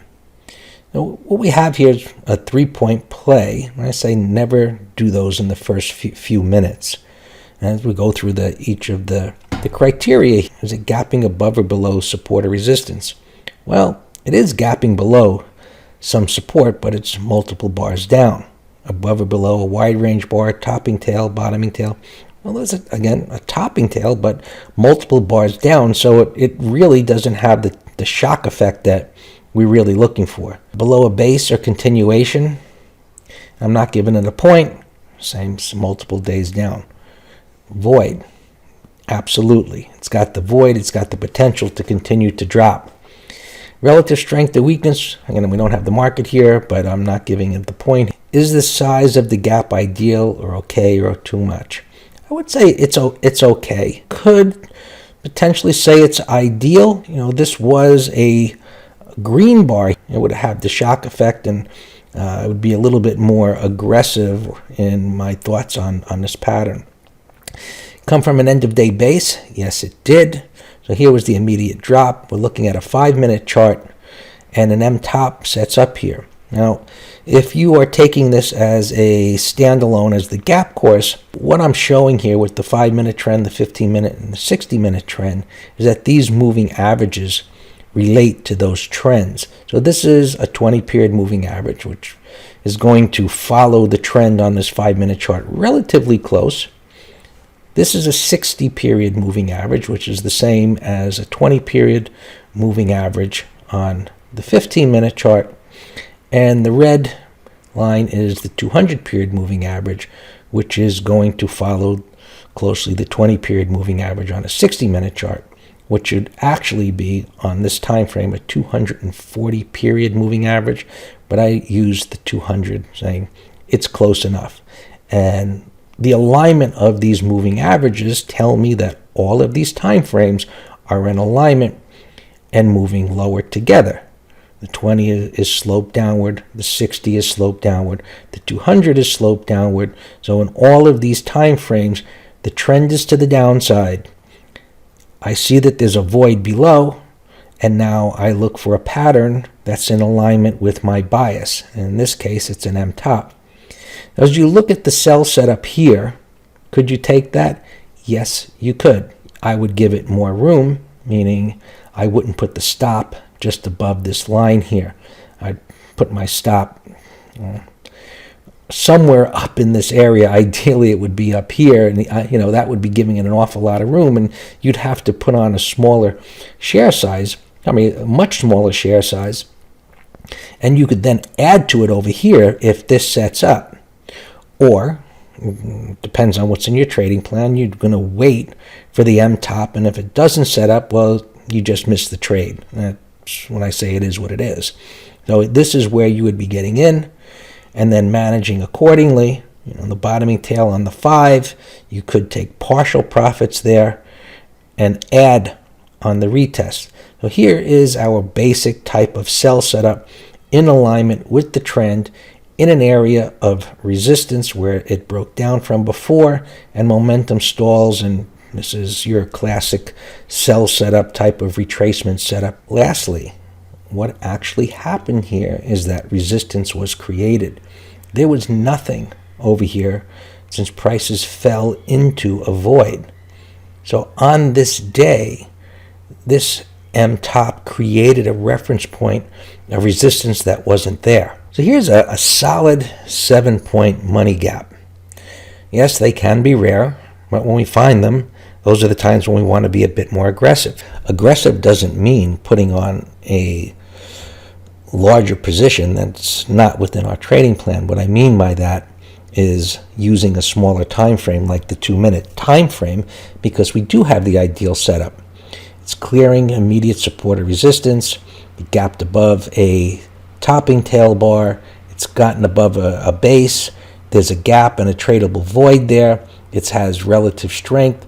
The gap is ideal, and it's coming from an end of day base, which you can see on the right side there at the lower left, the little base that's there. And the little pullback is just a master trader buy setup, a little 3-bar pullback and a green bar reversal back up, and you just enter it right above that high, and with everything coming together, it should move up just as this one did. That being said, we don't know exactly how it's going to react at any given time with any given setup. The goal here is putting the odds in our favor, and with everything coming together as they have, the odds are overwhelmingly in our favor, and at that point you just go into management mode. Look at the candles that are formed, then you decide if you're going to manage it bar by bar. Where's your target, letting it pivot and such. When you see a setup like that, just hit the mouse. You just buy it at that point. Don't second guess it, because everything is coming together. 7-point gap. The only thing that we could say is not perfect with this play is that the gap size wasn't ideal, but it was okay. Nothing set up for us to enter in the first few minutes here, looking at the 5-minute time frame. Prices actually moved up immediately from the gap down and pushed up into the resistance area. See the red line right there is right here on the daily chart. And then as prices began to roll over, you could enter here. Now, anytime you get multiple bars moving up into resistance, and here you have a green bar ignored in a reversal, that is a setup and an entry point. Now over here, you could add to it. The examples I'm showing you obviously are, in retrospect, they're history, so we don't know what's going to happen. This could have set up here and just dropped quickly at that point. However, an M-top setup, which is, as I said, one of my favorite, the thing here is that where this was forming is in the ideal place. So acting at this point in time with this pattern is perfectly okay. And this is a point where you could add to it, or if you're not in the position, this is where you definitely want to get in, because it's created a larger area of resistance on the current day, right into an area where the resistance is from the prior day. So the entry point area is ideal. Right, so let's look at the next one here. Gapping above or below recent support or resistance. And it's just gapping just below, and it's an ideal gap. It has just cleared the bottom of that little area there. What kind of a bar does it have? Wide range, topping tail, bottoming tail. In this case, since it's gapping down, we'd want a bottoming tail bar. And we have a neutral type of a bar, so we don't have a point for that. Above or below a base? Absolutely. Does it have a void? So well, why is this a void when we have this area over here?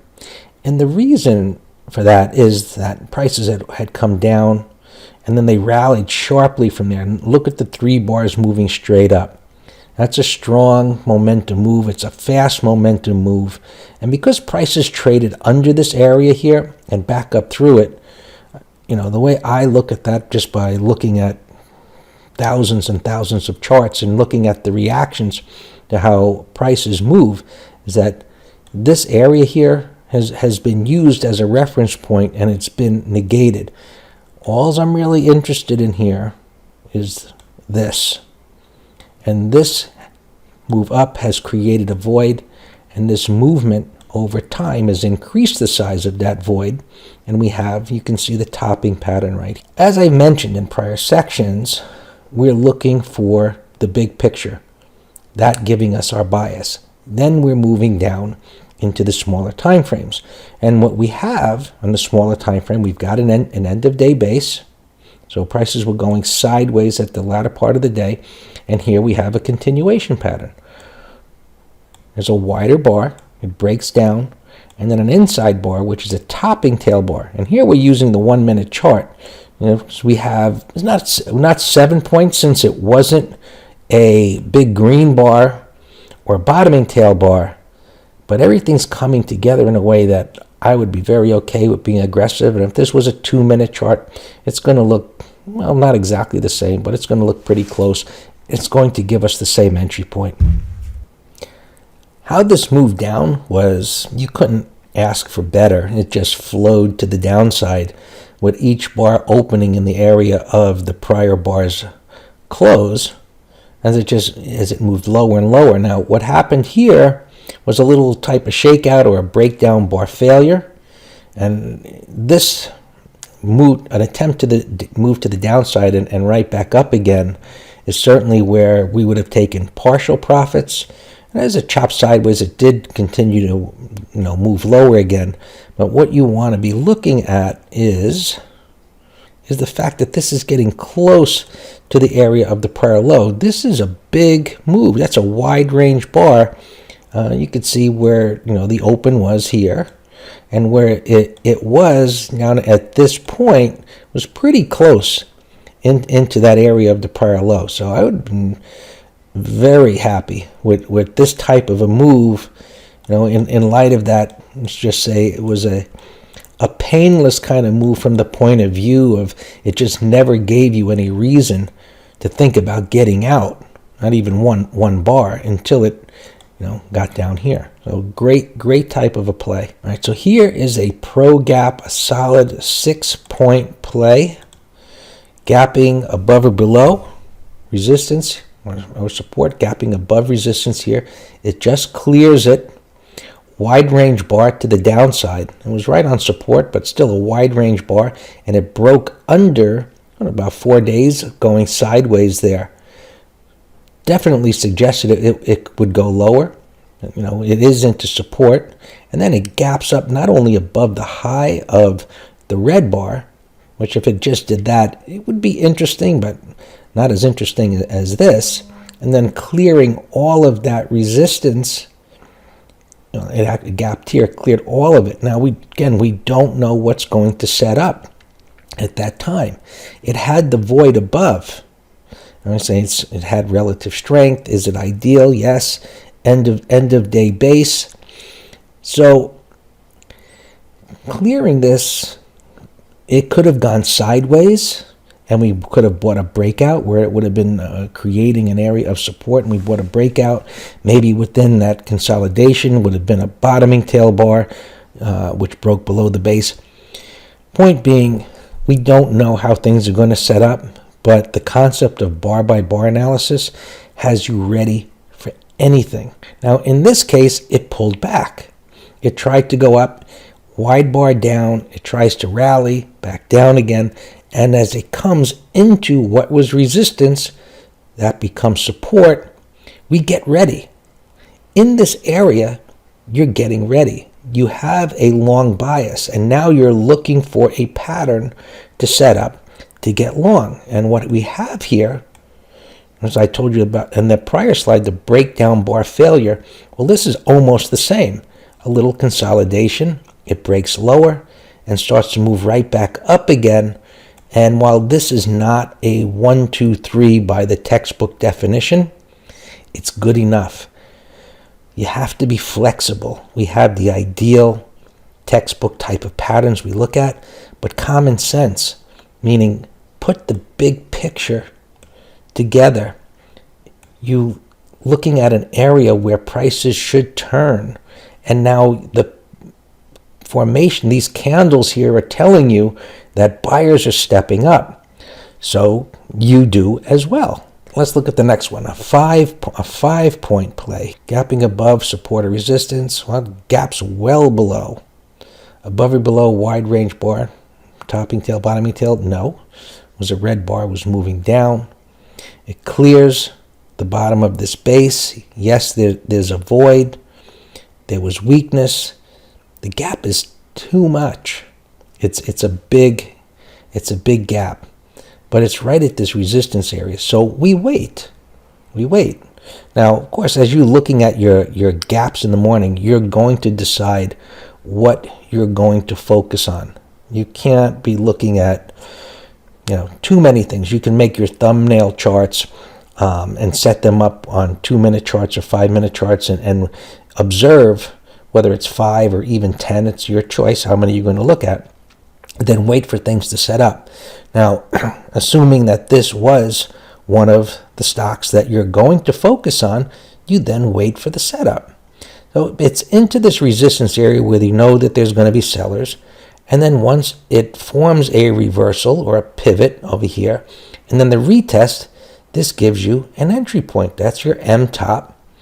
And if you didn't get in there, this retest pattern is where you would get in. And then this waterfall decline, that's just beautiful. It moved that way, and it would have taken a while for that to develop. So while we're looking for setups that ideally are going to pay us almost immediately, right? That's the ideal scenario, that we get paid immediately. Sometimes things take a while, and what you want to be asking yourself is there a reason to exit this trade? Now let's just back up a little bit here. You entered here at number 2 on the retest. You're certainly going to have concerns here. When is it retesting the bottoming tail bar? Your stop has to be up here. So you're waiting to see what happens. This would have been where your next entry point would have been as time went by. And this is about a 5-minute chart. It's a little over a half hour thereabouts that it went sideways. Your interpretation of this is when it reached this support point and buyers did step up, they couldn't push it higher. Now, I don't want you to be thinking from the point of view of setups being negated. We just don't know. But I always want you to have 2 scenarios or open to those possibilities. So when it got down here, even though this is a big gap and bearish, so on and so forth, could it have rallied back up here and stopped you out? Of course. But this is part of trading where you're going to just be waiting to see what happens. And over time, by looking at each bar that forms and seeing what the reactions are, you can see the topping tail and another topping tail, and it's going sideways. Over time, you begin to gather more information that tells you that sellers continue to come, and this stock is very weak. In addition, as this was going sideways here, it's possible that the broader markets, the spiders or the Qs, may have rallied into a resistance area, and this went sideways and showed relative weakness, and then when the market started to roll over at that point, I would be feeling just fantastic. Holding something like this and then it showing relative weakness with a void below, I would be very confident that this should begin to fall as the markets did. Now we're getting a gap up from a climactic type of a buy setup here, where prices had moved down sharply. Notice they moved down here, and this is the similar type of concept that we just looked at on the prior slide. Let's just go back to that for a second. That being a move down to support, and it couldn't rally. Now here, we don't know what's to the left, but we do see that there was a break under these lows, and then it stabilized, and then it couldn't rally. And over the course of a couple of weeks, an inability to rally after a drop like this strongly suggests a move lower. And this did, and as it moved down here and began to stabilize, note the volume, the expansion in ranges, and the gap up that day. Would certainly be interested in this because of the void that it has above, and the fact gotten climactic to the downside, end of day base. And here, this is some bar by bar type of analysis where we see what's as prices are pulling back and begin to stabilize and turn back up, and the red bar being ignored. This is our bias that it's going to go higher. Now I'm looking for a picture in my intraday time frame that's in alignment with that bias, and you have it right here. Here is the beginning of the move, and here's a little pullback, and right here is like it's time to press the button. All right, trading the gap with moving averages, and we're looking at the 5-minute time frame. I've already explained to you the 3 moving averages that I use on the 5-minute chart and why. So this is the same 5-minute. Let's go back to it so you can see that. I'm very clear about that. It's the same pattern, this daily chart, and now we're looking at it with these moving averages, and based on what I've told you, all of these time frames are turning up. The 5, the 15, and the 60. The red line is flat and turning up, so the 60-minute chart has flattened out. And let's just go back for a second. You have 3 days. Well, this is the beginning of the third day, but 3 days of consolidating down here and holding that area. So as it was moving down, and over the course of those days chopping around, this red line, the 200-period moving average on the 5, begins to stabilize and flatten out. The 20 MA is rising. The 60 MA is rising. You've cleared this resistance here, that base. And now as prices come down close to what was resistance, now support, buyers begin to step up, and you look at the candles that are forming. I want to reinforce to you the common sense approach of Master Trader Technical Strategies, in that there is no name for this pattern. You can say this is a bullish engulfing, and this is some other type of pattern, this bottoming tail that I'm calling a bottoming tail bar. The point being, as we start to look at these individual candles and put them together into what's forming here within the context of the big picture, all of that tells us it's time to act, that buyers are stepping up, and this stock is going to go up based on the analysis from the higher time frames and what's happening here. Is that all making sense? I hope it's all coming together for you. This really is not complicated when you put together the criteria that I'm talking about. The difficult part is really just sitting there waiting for everything to set up. Once you've done the analysis and picked the stocks that you're going to focus on, it's just time to sit back. Well, maybe not sit back. Sit in your seat there and wait for things to set up according to how I've explained to you, and get ready to take action. All right, so this example here is quite a bit different than what we looked at, 5-point play. The big part that it's missing here is the big void that we like. However, there's a lot going for it, in that we have a lot of shock. This breakout happened right up into resistance, and then this inside bar. Now, the breakout bar failure is defined by a small consolidation, a breakout with a larger range bar, an inside bar, and then prices break down below it. Now, looking inside of that, we had an end of day base. And here was our setup, type of a 1, 2, 3 continuation type of setup.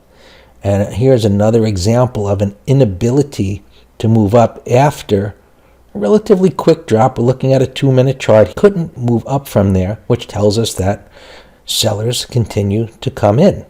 Now, on this drop, this is a very nice setup, in that it's already dropped, and now it's creating a resistance area here. And I know it happens a little bit later in the morning, and that's okay. This little sideways consolidation, topping tails, a bottoming tail that doesn't follow through very far, more topping tails, and over here, this is where you're going to want to enter. Notice this topping tail bar, the 2 of them. I like to tell students to think about what candles look like prior to completion, and look at what preceded it here. In the area of a prior low, this green candle, and this was beginning to break out to the upside. That was a green candle. For whatever reason, buyers stepped up looking for a move to the upside. There are different strategies, trading methods, and such that may have nothing to do with what we're looking at. As we look at the pattern that's forming here, for whatever reason, somebody was buying this and it wasn't working. And by this point in time, you're really into a point where there isn't quite a void, but there isn't a lot to stop it from dropping. So there are going to be days where, as you accumulate information and more that information becomes available to you, setups can get better and better. And this is certainly one that did that based on what I've explained. Next one, gapping above or below recent support or resistance. Nope, didn't do that. Above a wide range bar, topping tail or bottoming tail. Yes, but not quite. And so we're not giving it a point, but this was a breakdown under this resistance, or I should say this support here, and it hit this support, and then the gap up was a shock, but it didn't clear here, so we really can't give it a point there. And we're not giving it a point since it didn't clear the base. Does it have a void above? Well, if it can get through here, absolutely it does. It's got a void up here. And this is what we're looking at on the 5-minute time frame. So the gap up, that slight move up after the open was right into this resistance here, over to the left. And so a deep retracement, and we're looking at retracement from here up into here. In I guess the 15-minute chart or a 30-minute chart would have been a bottoming tail or a very bullish reversal type of a pattern. And this sideways move tells me that not only is it creating support, but it's absorbing the supply over here. So this resistance, I would refer to it as an area of supply because this is where buyers were before. And those that held on through this sharp drop, they're happy to get their money back. There's sellers there. But the buyers continue to step up. As we look at these patterns, as they develop, they provide us more information. In other words, showing relative strength, and we don't see what the market's doing, but I'm saying this was showing relative strength. There was shock value. And this pattern here tells us that buyers are stepping up. And yes, I would buy a breakout in a situation like this because of everything that I've explained. But it's a 4-point gap, so never in the first minutes. And it would be foolish to be looking at a 1 or a 2-minute chart in a situation like this. Now, here's another example multiple days down. We looked at something similar to this earlier. So multiple days down, it began to stabilize in gaps under those lows. So we're never going to do this one in the first few minutes either, but it had a void below here. And the gap was okay, and there was an end-of-day base. And with any M-top, it always starts with the beginning of a reversal. And here it was retested, and I've shown you the moving averages at the 20, the 60, and the 200, everything pointing down. We've got a void. I love the M-top, which creates, in this case, an area of resistance, and it's got room to go down. And from there, you just manage it, and this was a retest. So here we have the area where that immediately moved under the red line, and then what I have explained. Okay, let's move on to our last chapter. We're going to look at the 24-hour chart, talk a little bit about management. I'll show you my gap scanning software and a few other concepts. All right, we're going to do a little bit more review. We're going to look at the 24-hour chart, talk about management, and a few miscellaneous concepts. In addition, I'm going to add a recording of a review of my trading screen, or actually the scanning screen. It's not what I trade from, but I do use it for scanning, and I'll explain more about that in the video as we review a few gaps that were actually happening on the day when I was doing this recording. All right, so take a look at this chart, and the blue line is where the stock was actually opening up. And just go through this and give it a rating, based on what you've learned here in the class. And so we'll go and look at, is it gapping above or below? Well, actually, of course, it's gapping below support. Is it gapping below, because it's gapping down, a bullish wide range bar or a bottoming tail? Below a base or continuation, is there a void? Well, relative strength and weakness you cannot tell because I don't have the market here. And tell me, look at the gap and about the end of day base, which you can't look at here, but we will go ahead and review that when we move ahead. Take a second and take a look.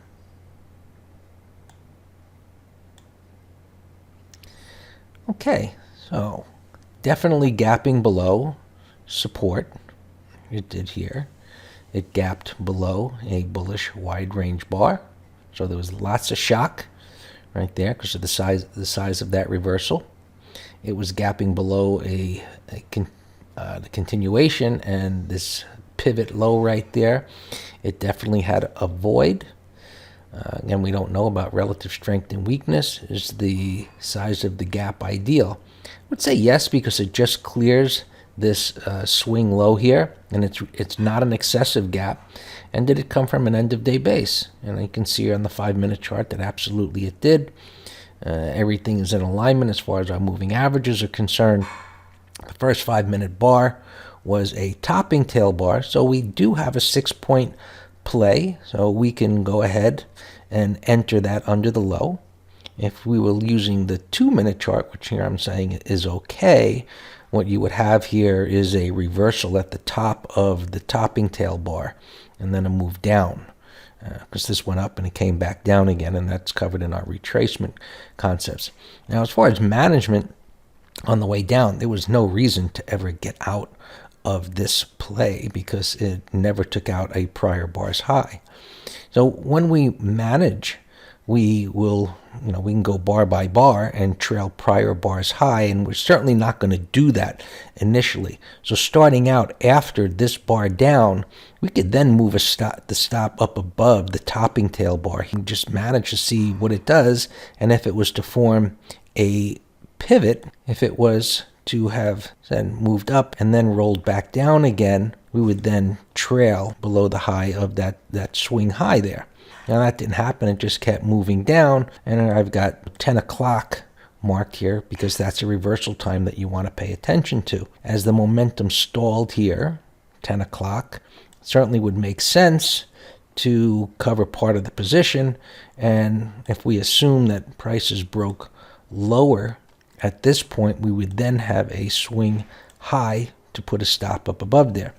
Now, amazingly, and of course we would not have known it at the time, I mean, this rallied all the way back up to the high because that's a bottoming tail bar, and that's the end of the day. So at some point, this began to stabilize, and whether it did it here, it was able to get all the way back up to the high of the day or just below the opening price. Now, the next example that we have is a bit different because it gapped down. And what I want you to take away from this is that this was a bullish setup where prices had consolidated for several days.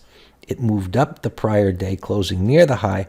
And this type of a gap down often bought because this is a bullish pattern suggesting it's going to go higher.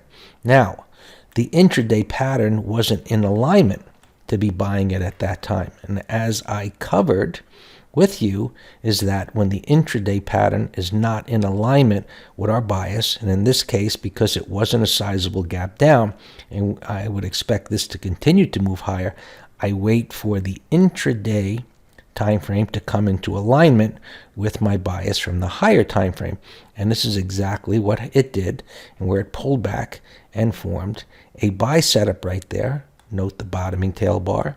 And I love this pattern, this particular setup, because rather than having a 1-bar reversal, it then stabilized for another bar, and then it moved down a little bit and reversed. So I have a 3-bar reversal, which means it had 15 minutes to create an area of support and then started the move up.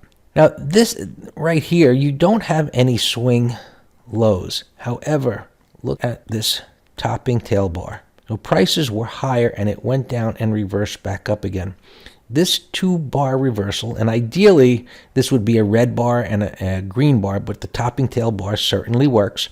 This 2-bar reversal is going to be a pivot or a swing low in a lower time frame. So once you get the wider bar moving up here and it takes out the high, you can bring your stop under that low.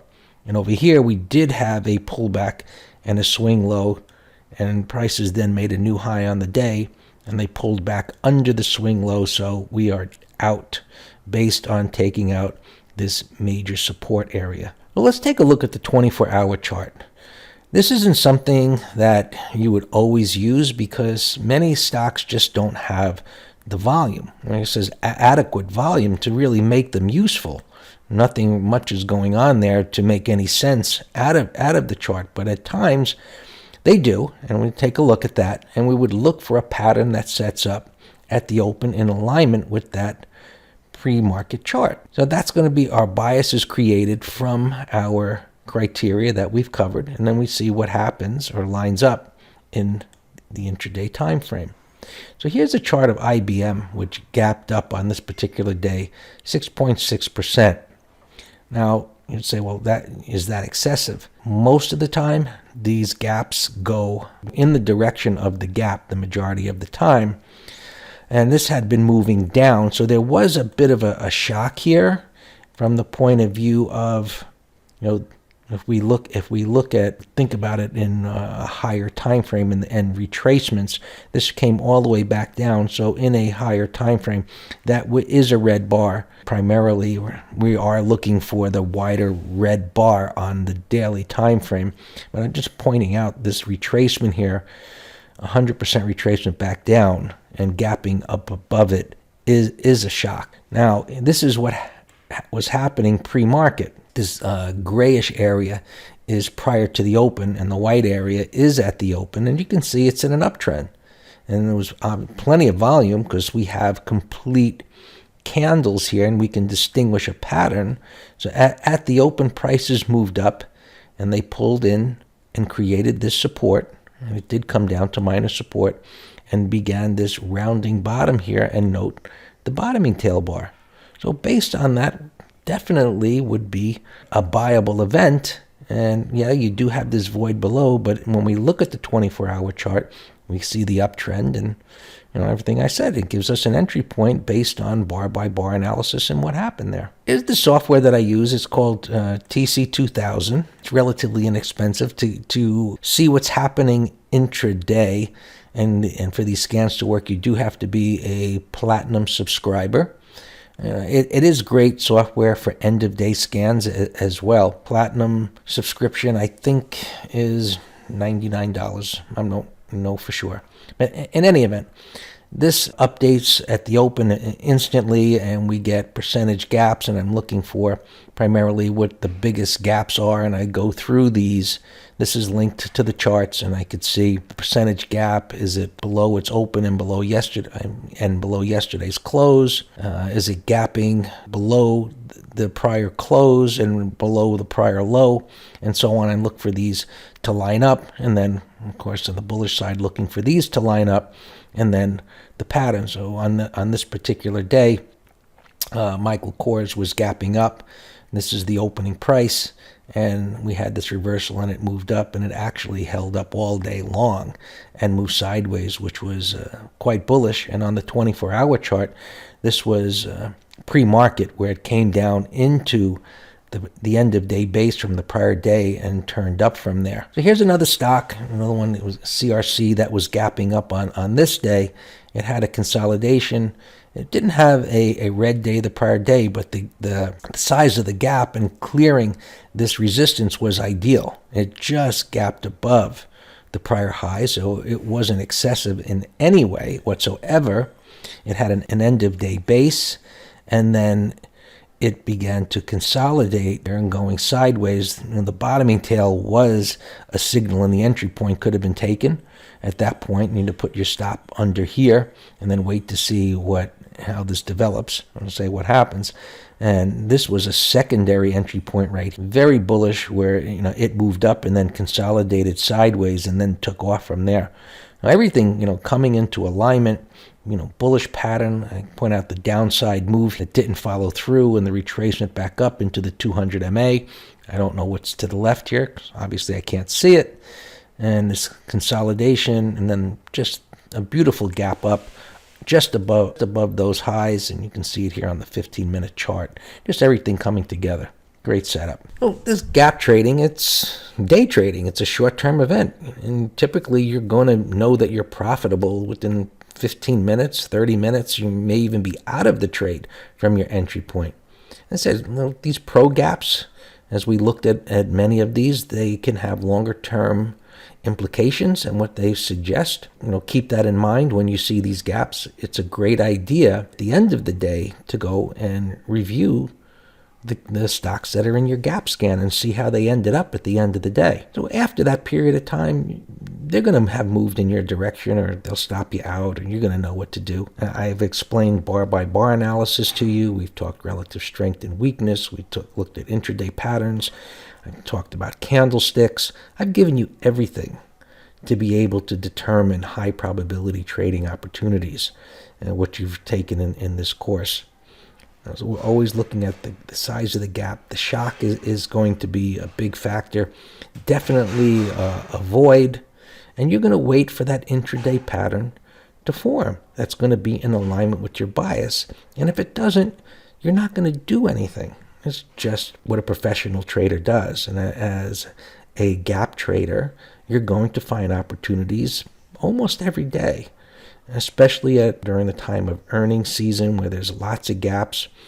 But as a caution, you have to narrow down your focus. Don't look at too much, because you'll just be overwhelmed. There's going to be big movers that you're going to not participate in, and it is what it is. But you're going to be able to distinguish the great opportunities, and you'll have plenty of them to take advantage of. Just believe in what you've learned and yourself. Be patient, be disciplined, and you'll be able to make a very nice income just trading the gaps. Lastly, be aware of the reversal times. I mentioned 10 o'clock and 10:30, and trade the gap as a master trader. Lastly, I'm going to provide you with a video where I've reviewed some of the gaps through the software and comparing that to what happened in the broader market on that particular day. And as mentioned, you're always welcome to reach out and email if you have any questions. All the best. Stay in touch and be that master trader. I wanted to show you what I use for scanning. I don't use this for placing trades, although I believe they do have a brokerage side of the firm. Not sure how it works. Anyway, it's great software for scans and looking at what stocks are in what sectors and such. So these are scans that I've made, and looking for stocks that are gapping down more than 1%, gapping up more than 1%, and I can sort them by such, and then looking for stocks where the close is above the open, close is above yesterday's close, gapping above red bars, gapping above the prior high bar, and it's the opposite for the sell setups. And down here it just zeroes in a little further, and it's gapping below the low. URI here was a setup on this particular day, and what I wanted to show you about this particular setup is how it lined up with the market.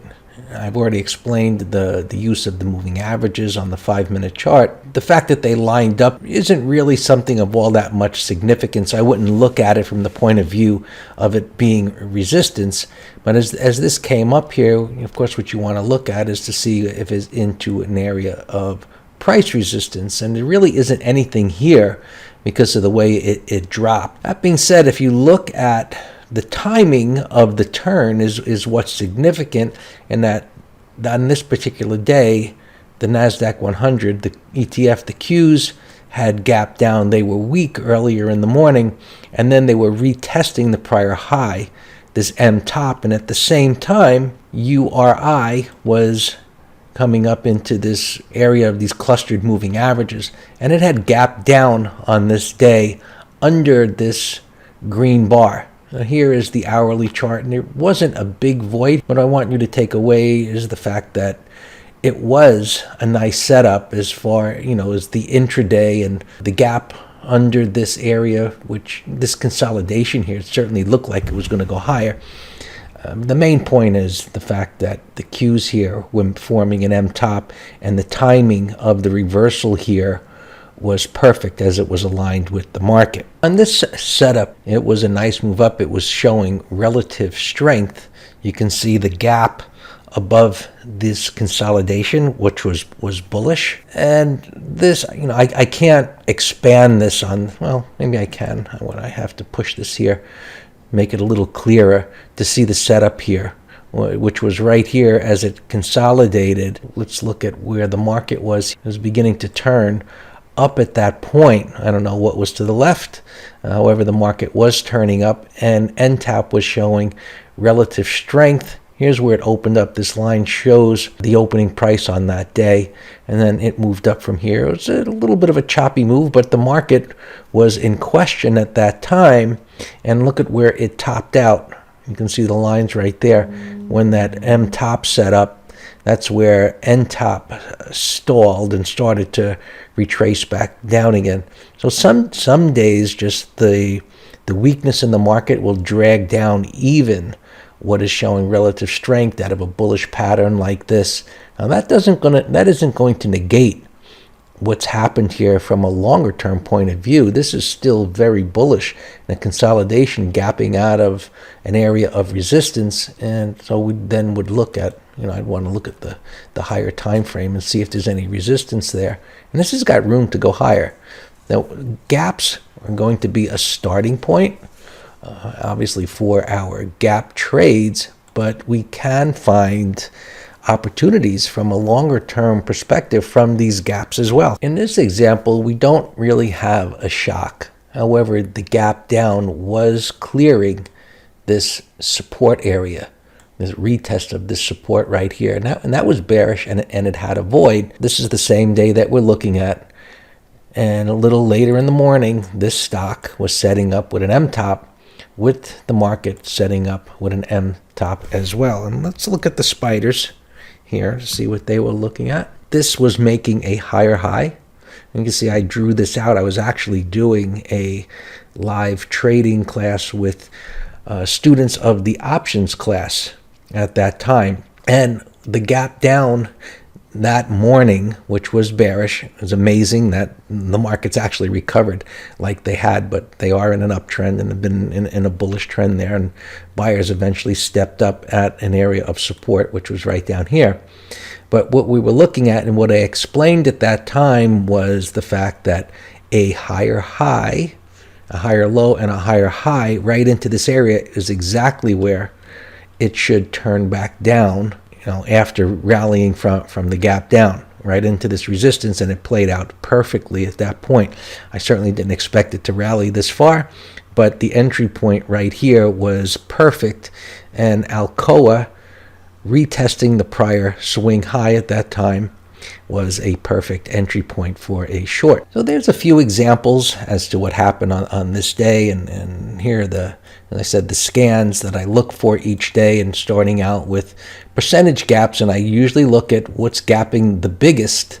And here, this stock gapped up on earnings. It was a big gap.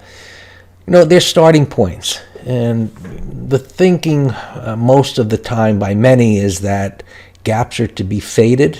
And if you are trading the equity futures, that often can be the case. But with stocks, especially with the criteria that we've set up to look for, the gaps, for the most part, are going to go with the direction of the gap. And this one just exploded as it went higher and held up extremely well in the face of a weak market. So looking for the stocks that are gapping the most, and then from there I start going through them, putting together what you've learned and what the market is doing. And not every stock that is gapping is going to present an opportunity. Here was one, Macy's, that gapped up, a professional gap up after a move down, an extended move down. So I would not have expected it to move this far, but it was a shock type of a gap, and the entry point was great right here into the gap fill. So